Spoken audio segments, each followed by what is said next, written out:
You love your husband. What does that mean? That means he is your husband before you love him. You love the guy who is your husband. So he is your husband, now you love him. But if he's not your husband, why are you loving him? Because he's cute? Adopt him, don't marry him.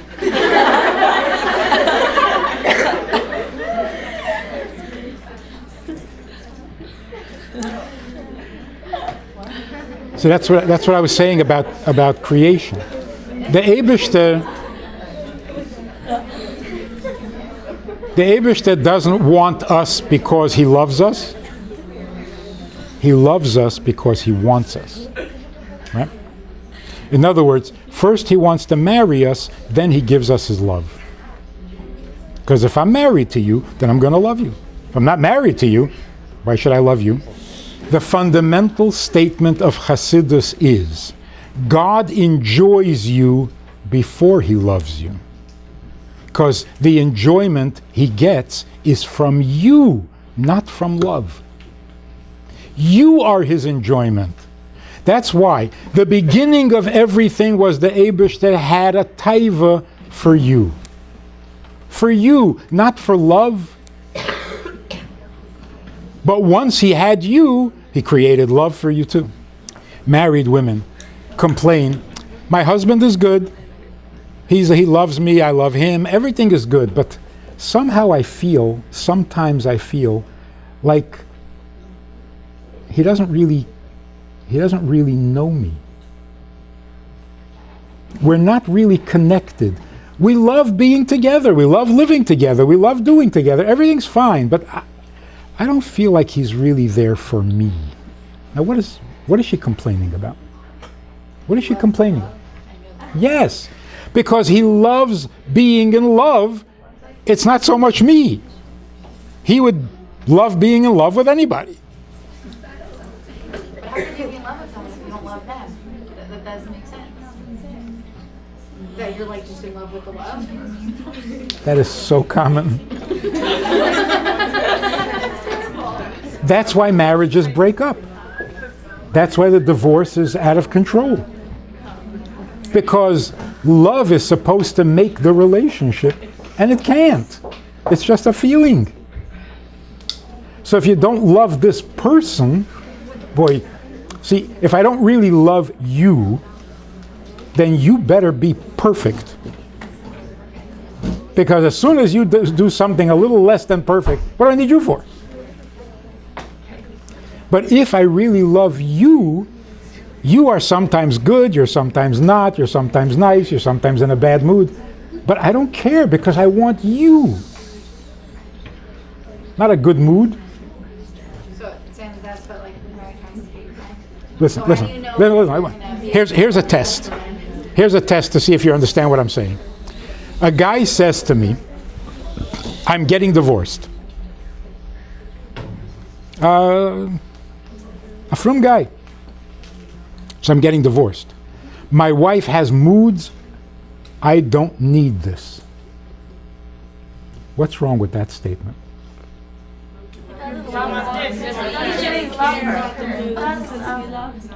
What's wrong with the statement?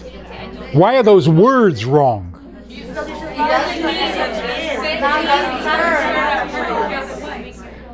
He is divorcing her because he doesn't need this. Do you see what's going on here? He's divorcing her because he doesn't like this. So is he married to her or to this? He is married to a this, and he doesn't need this. So what about her? So what does he do? He divorces her. What does he do if he does want her? Oh. If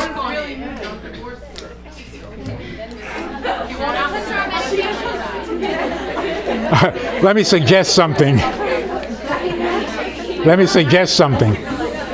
If he really wanted her,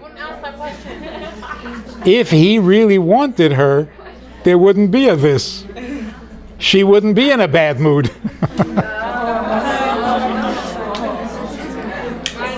That's what I meant by the question. Okay, so you're getting it, I see. A guy is married because he wants this, not her. How do you know? And then all of a sudden, no, I don't want this. How do you know when you're dating if the guy wants you or this?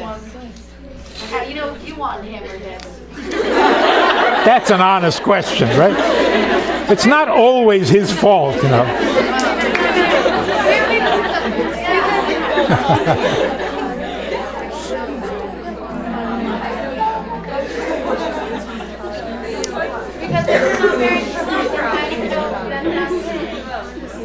You see, in some places, at the wedding, the husband promises, I will love you and I will cherish you and I will take care of you and I will be there for you and I will be loyal to you, blah, blah, blah, blah, and then he doesn't do any of that. By our weddings, what do we promise? Nothing. That's in the ksuba. That's in the ksuba. But what does the chassan say? Hey, what happened to the love, the cherish, the you're special, I adore you, you are now married to me. Okay, break the glass. Isn't that a little disappointing? I mean, how romantic is that?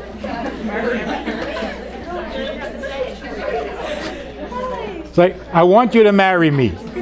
What? You're not going to marry me unless I give you a ring? Okay, here's the ring. Now we're married. Good.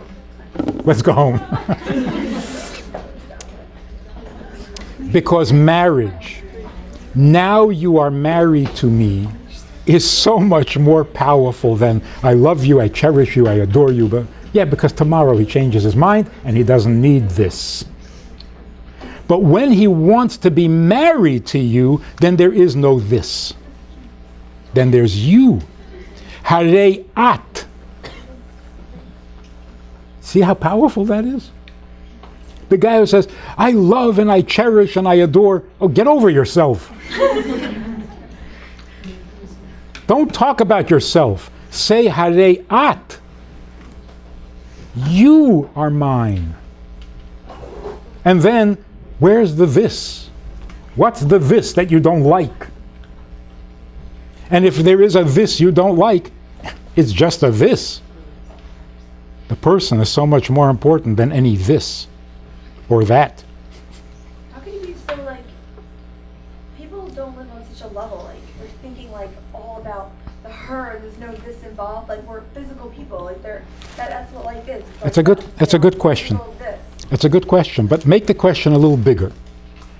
We are I human. can't word it bigger. Okay. We are human beings. We are human beings. We have our needs. We have our shtick. We have our emotions and feelings, and therefore we shouldn't get married. It's not a good idea. Marriage is too permanent. Marriage means I'm going to stay married to you no matter what I feel. I can't do that. In other words, I can't be married to you without a this and a that and a few of those. Marriage means we are capable of something bigger than a feeling. So we can make a permanent agreement, a permanent vow. There is that ability within us. And marriage demands that we rise to that level. But you're right. If we're just human beings, then not only should we get married for love, we shouldn't get married. It's too much for you. But people have always gotten married, so we do have that capacity. And certainly, when it comes to parents and children, do parents really have the capacity to love their children no matter what? Yeah. Where do we get such a koyach from? Because it's their children, you have more reason to not like them. I love my neighbor's children because they go home. Because they're their children. yourself. Flesh and blood. Flesh and blood. Yes. You love yourself. You can't like not love yourself. And do you love yourself no matter whether there's a this or a that? So you never say, I don't like myself anymore. I don't need this. Because you're not a this.